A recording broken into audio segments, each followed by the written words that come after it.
गुरुगणेशाभ्याम नमः। प्रमाण कितने प्रकार के होते हैं? 4। जिसको खुद आप अपनी आंखों से देखा हो, दृष्टि, ये आपके लिए प्रमाण है।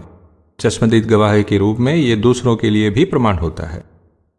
श्रुति, वेद प्रमाण है। स्मृति ग्रंथ प्रमाण है क्योंकि उनका आधार वेद है।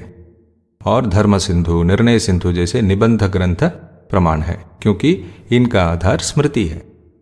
कुछ लोग समझते हैं कि वेद को इसलिए श्रुति कहते हैं क्योंकि गुरु शिष्य परंपरा में शिष्य गुरु से मंत्रों को सुनकर ही सीखता है, किसी पुस्तक से नहीं। ये गलत है।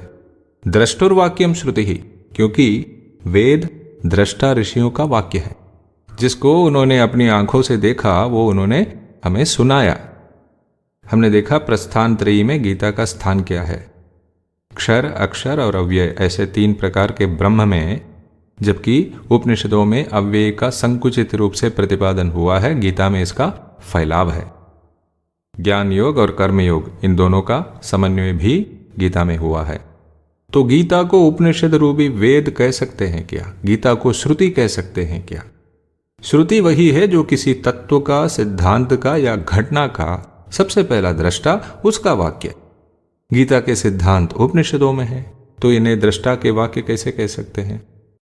गीत में क्या होता है? पद्य का फैलाव।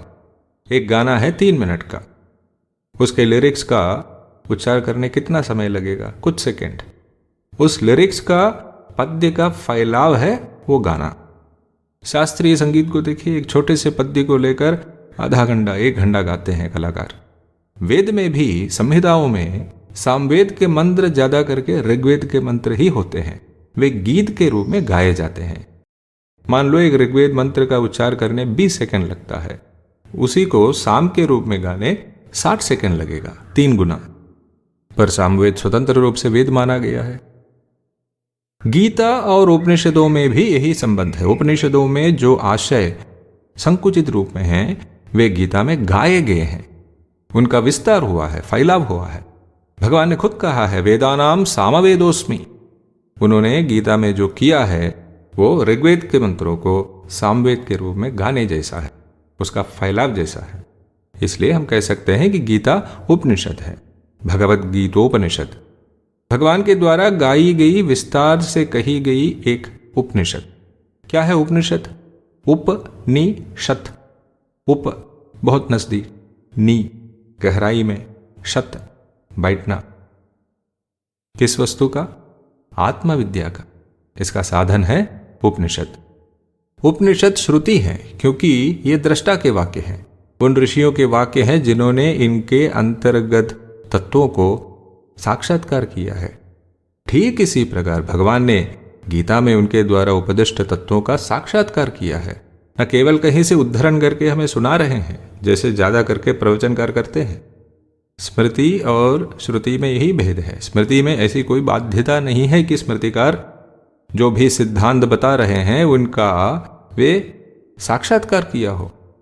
परंपरागत प्रथा में गीता को स्मृति शास्त्र ही मानते हैं, लेकिन भगवान ने गीता के हर सिद्धांत को अपने व्यावहारिक जीवन में साक्षात्कार किया है।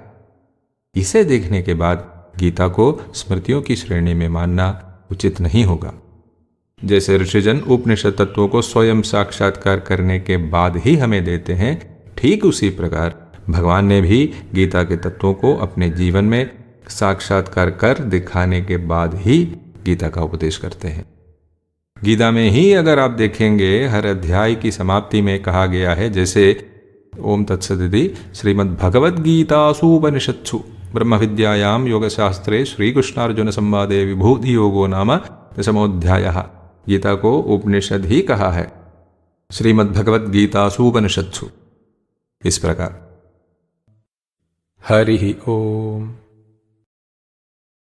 यज्ञाश्रेष्ठतमं कर्म